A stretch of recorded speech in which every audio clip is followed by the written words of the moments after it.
Waalaikumsalam wabarakatuh.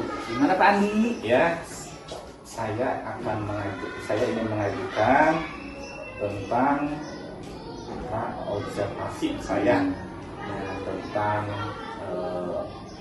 pembelajaran IPA mengenai kerangka tulang manusia TSMD.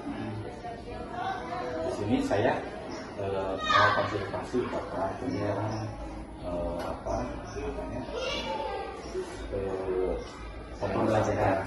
pembelajaran tentang penguasaan kelas saya yang masih kurang, yang masih di bawah 20%. Nah ini Nah untuk tujuan Bapak mengajukan ini untuk apa?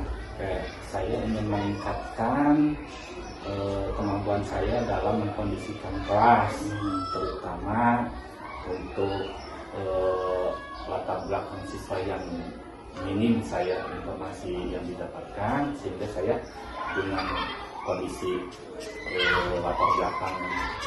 latar belakang siswa yang minim, sehingga saya kurang mampu menguasai keadaan kelas. Ini jadi masalah terbesar dalam pengolahan kelas itu apa Pak? Contohnya, misalkan masih ada anak yang kurang memahami atau kurang tertarik akan pembelajaran yang saya sampaikan. Misalkan ada anak yang menguap dalam pembelajaran, itu kan menandakan bahwa anak itu jenuh dengan pembelajaran yang saya sampaikan. Nah, kira-kira dengan masalah tersebut, solusi yang Bapak harus jalankan itu seperti apa nanti rencananya?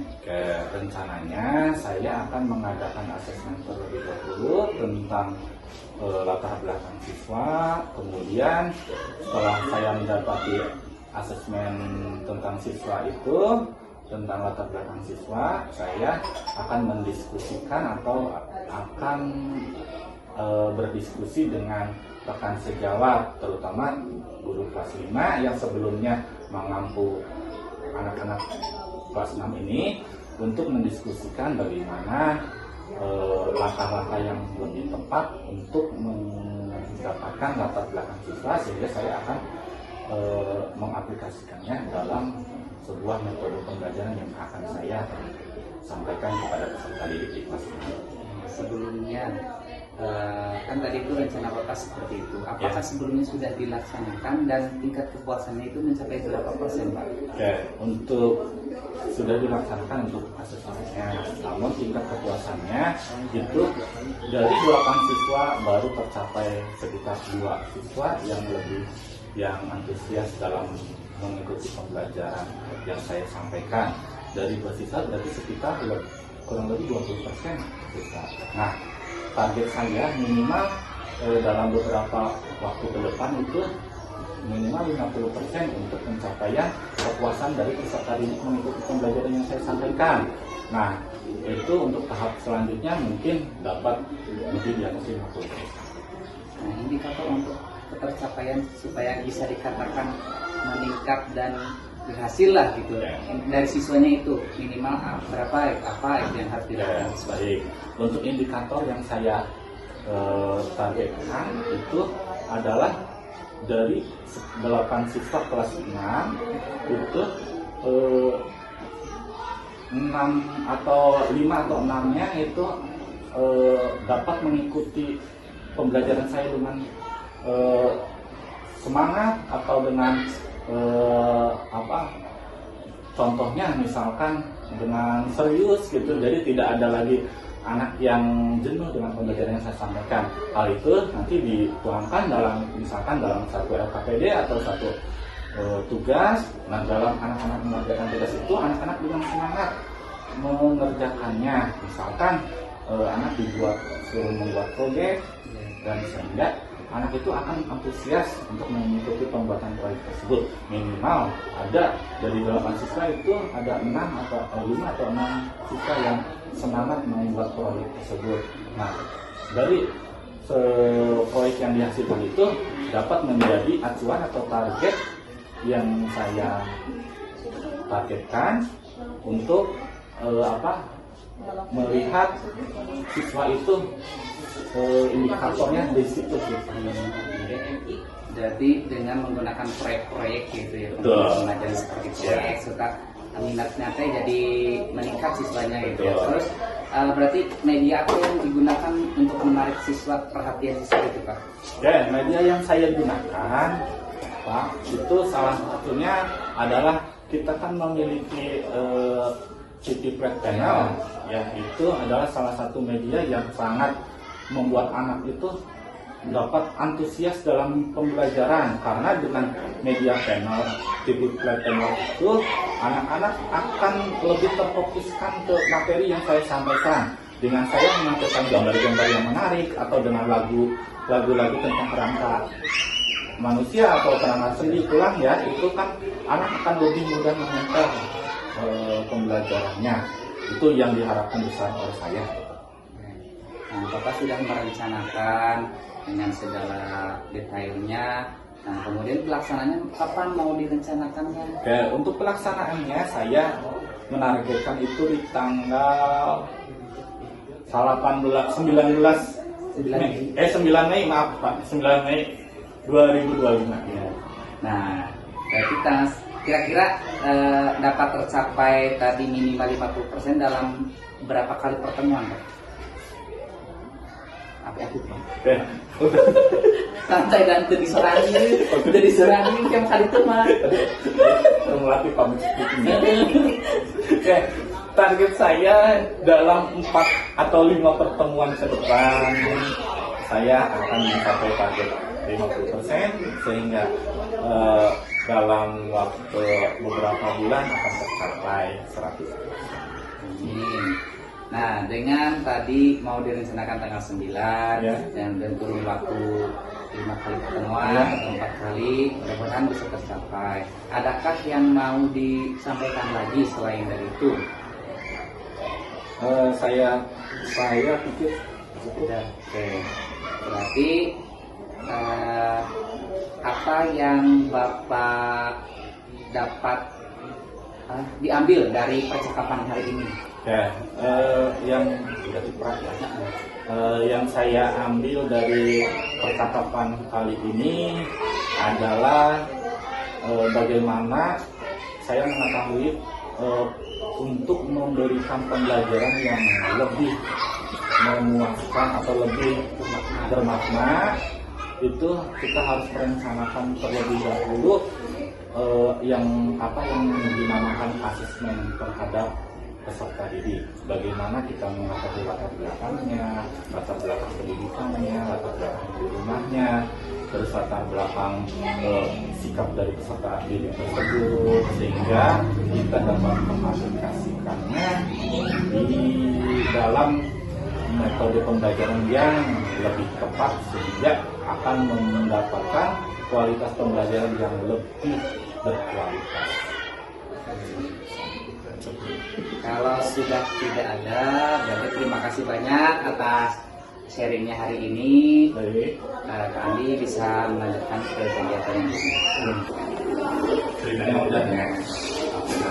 Oke, selanjutnya sebelum menginjak ke materi tentang apa ini anak-anak, tentang sistem sendi manusia. Pembelajaran waktu pertemuan sebelumnya itu mengenai apa? Mengenai otot. Nah, setelah kita kemarin sudah belajar otot, tentang otot manusia, kita lanjut ke sistem sendi manusia. Oke, Bapak ingin mengingatkan kembali, otot itu ada berapa macam? Ada 3. Apa saja? Otot lurik, lanjut, yaitu maju, mundur, dan ke samping. Ini disebut dengan sendi pelana. Contoh dari sendi pelana mana? Coba tunjukkan tangan kalian. Oke, sendi pelana itu ini ya. Ini. Pokoknya yang antara jari-jari itu adalah sendi pelana. Nah, fungsinya untuk apa? Memberikan fleksibilitas seperti mencangkram benda. Bayangkan kalau tidak ada sendi celana. Apakah kalian bisa memegang benda dengan kuat? Tidak. Oke, itu adalah salah satu fungsi dari sendi celana. Selanjutnya, tidak seluas sendi peluru. Itu adalah sendi gulung. Contohnya apa aja? Sendi antara tulang pergelangan tangan dan tulang lengan bawah. Oke, boleh ditunjukkan bersama-sama. Mana contoh sendi gulung? Oke, ini ya. Berarti sendi yang memungkinkan gerakan dua arah, kanan dan belakang, kiri, kanan ini ya. Namun tidak seluas dengan sendi peluru. Bayangkan tuh, cuma sampai sini. Ada cara? Sendi yang memungkinkan gerakan ke segala arah. Fleksi, ekstensi, abduksi, dan rotasi. Oke, sendi yang memungkinkan gerakan ke segala arah. Contohnya arah seperti pintu hanya bisa dibuka ke satu arah, ke depan saja atau ke belakang saja. Begitu juga dengan sendi engsel. Biasanya ada di mana juga? Sendi siku, lutut, dan jari. Boleh ditunjukkan mana siku? Siku.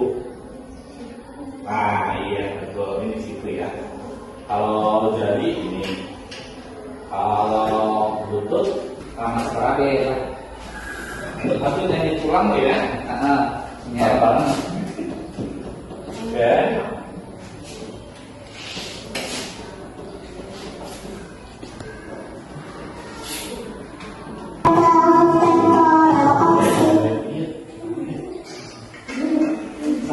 Sampai.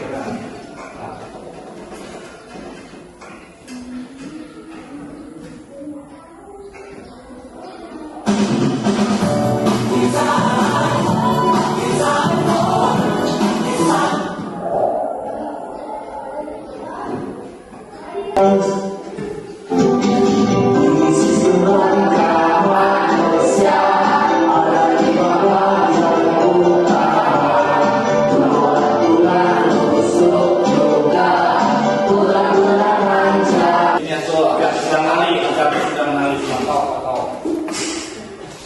Cuma urus dengan video. Kalau kan itu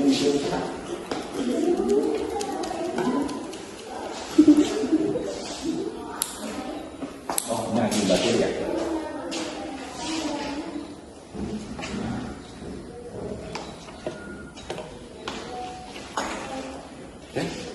Sudah. Kalau sudah, kalian presentasikan di depan. Yuk, kelompok ajang boleh maju di depan. Presentasikan Esa. Nah, datang sini. Stop.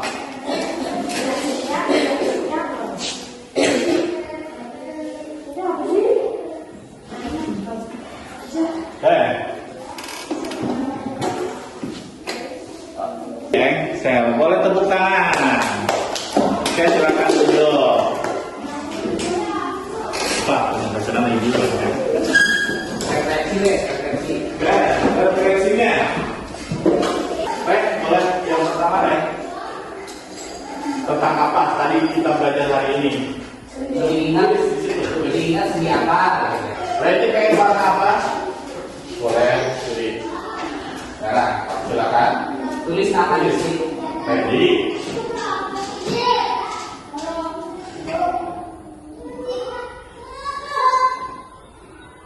Terus apa tadi yang kalian ingat?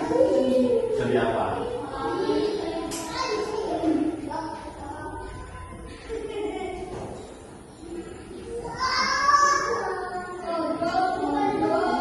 Oke, sendi di cirian untuk di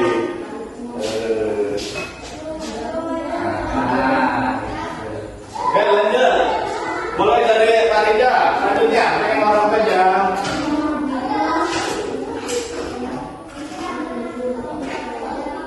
Cuma di bawah ya.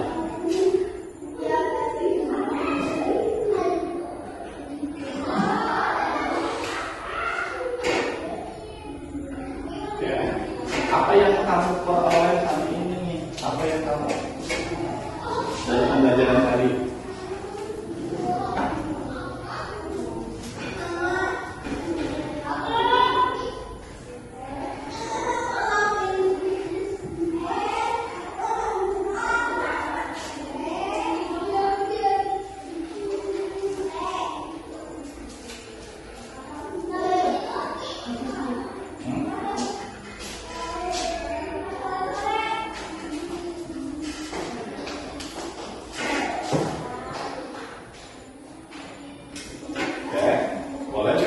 biar lari.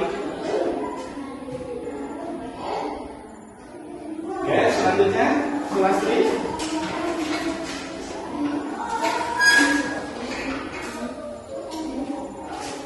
Bebas.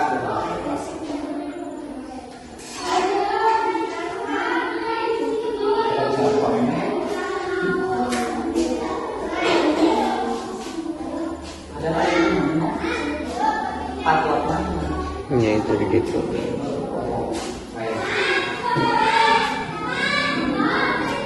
Jadi mungkin warnanya.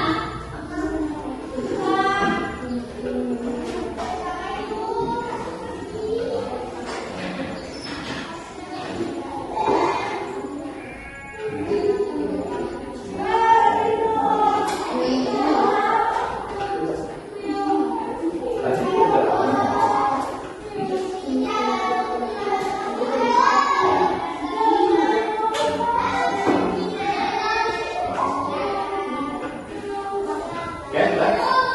Boleh. Mau dipatahin tidak?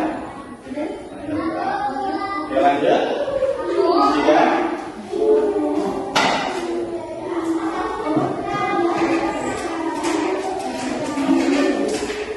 Mau warna-warni boleh ya?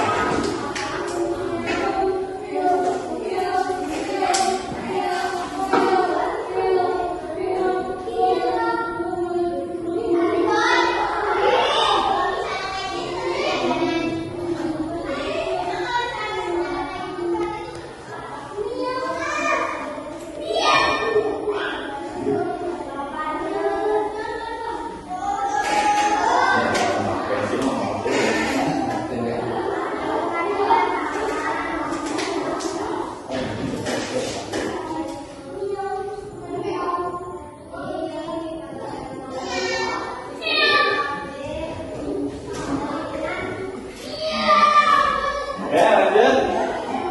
Fahmi.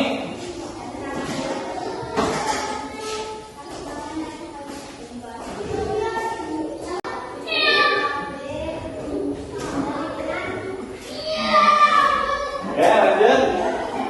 Fahmi.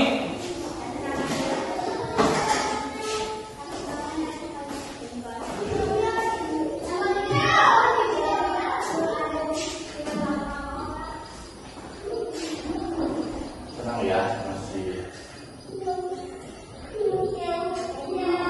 Ada kaki nari. Hah? Ada kaki nari. Kontras.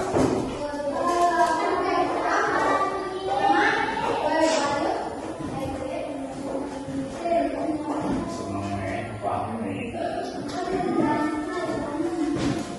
Ini suratnya.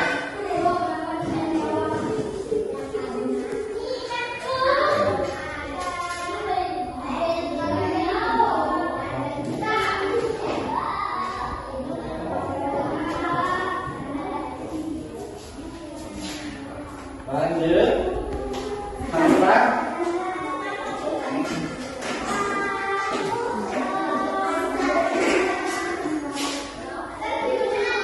Ini.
Ya, lanjut terakhir ya.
Bapak bacakan satu persatu ya. Dari surah sendi bisa mengetahui fungsi dari sendi. Lanjut dari Randy bisa mengetahui sendi engsel ya, dia sendi peluru. Pak Rida mengetahui nama-nama sendi. Terus Fahmi bisa mengetahui jenis-jenis sendi. Hanifah bisa mengetahui contoh-contoh sendi aja. Dapat mengetahui, bisa mengetahui jenis penyakit sendi yang menyerang sendi ya. Terus Ria bisa mengetahui sendi. Baik, hari ini sudah banyak yang kita pelajari mengenai sistem rangka manusia, yaitu sendi ya. Sendi, ada sendi telur, ada sendi engsel, terus ada sendi apa lagi? Belana, terus sendi kukukan. Oh, anu ya. Sendi geser. Satu lagi. Sendi gulung. Sendi gulung. Oke, pembelajaran kali ini Bapak ucapkan terima kasih. Bapak tutup dengan untuk pembelajaran minggu selanjutnya tentang tulang ya, tentang tulang ya. Pembelajaran selanjutnya tentang tulang belakang manusia. Oke, terima kasih. Bapak ucapkan wabillahi taufiq wal hidayah. Assalamualaikum warahmatullahi wabarakatuh. Pimpin doa oleh ajar.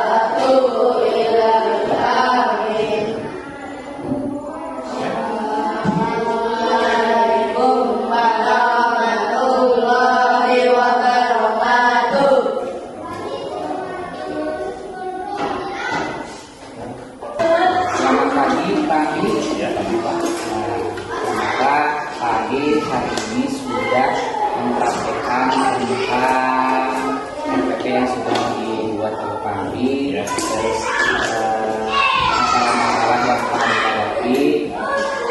Nah, itu menurut Pak Ami sudah mempraktekannya. Kira-kira apa yang Pak Ami rasakan dan masalah tersebut bisa terasa? Yang saya rasakan adalah saya mampu memberikan materi dengan baik. Yang di sisi lain saya mengalami kekurangan, yaitu untuk dalam menguasai kelas saya masih memiliki kekurangan, terutama mengkondisikan kelas supaya anak-anak lebih memperhatikan atas materi yang saya sampaikan. Masih ada di dalam penguasaan kelas. Nah, untuk kedepannya ketika ada mengatasi hal tersebut? Mungkin sebelumnya saya harus lebih menggali informasi atau latar belakang siswa terlebih dahulu untuk mendapat siswa tersebut. Karena dengan mengetahui latar belakang siswa tersebut, saya dapat menyiapkan pembelajaran yang sesuai dengan kebutuhan setiap siswa. Ya, jadi di mana setiap siswa itu memiliki kebutuhan yang berbeda-beda, sehingga saya dapat menyiapkan pembelajaran yang sesuai dengan kebutuhan setiap siswa. Ya, jadi di mana setiap siswa itu memiliki kebutuhan yang berbeda-beda, sehingga saya dapat menyiapkan kebutuhan siswa yang berbeda-beda. Jadi langkah konkretnya dengan mengetahui latar belakang siswa, ya. Itu berbeda-beda ya. Nah itu ada langkah konkretnya. Kemudian untuk alatnya sudah berapa persen yang Bapak merasa puas atau tidak puas? Untuk kepuasan saya terhadap pembelajaran yang saya kembangkan baru mencapai 50%. Bahkan hasil dari latar belakang yang saya peroleh dari peserta didik kepada metode pembelajaran yang sesuai. Sekarang ada 50%. Ya. Kemarin diajukan Pak Andi itu meningkat menjadi 50%. Ya, terima kasih. Untuk sisanya berarti insya Allah bisa ke depannya. Oke, mungkin dari masalah tersebut bisa mengembangkan kompetensi Bapak untuk lebih baik lagi dalam proses pembelajaran. Untuk mencapai 100% atau 80%-nya Pak, mau kapan dilaksanakannya lagi? Untuk mencapai 100%, kemungkinan saya membutuhkan waktu beberapa minggu karena saya membutuhkan menggali yang lebih dalam informasi tentang latar belakang siswa, rekan-rekan guru yang baik sebelum anak-anak kelas 6, berarti dengan guru kelas 5-nya, sehingga saya akan memperoleh hasil yang lebih maksimal untuk dijadikan bahan pembuatan media pembelajaran atau metode pembelajaran yang paling tepat untuk dididik, terutama di siswa kelas 6. Berarti dengan metode pembelajaran yang lebih spesifik. Ya, Oke, mungkin kita nanti observasi lagi ke depannya supaya lebih baik lagi. Dan terima kasih banyak sudah mendukung saya, bisa sharing informasi dengan saya. Mudah-mudahan ke depannya bisa terus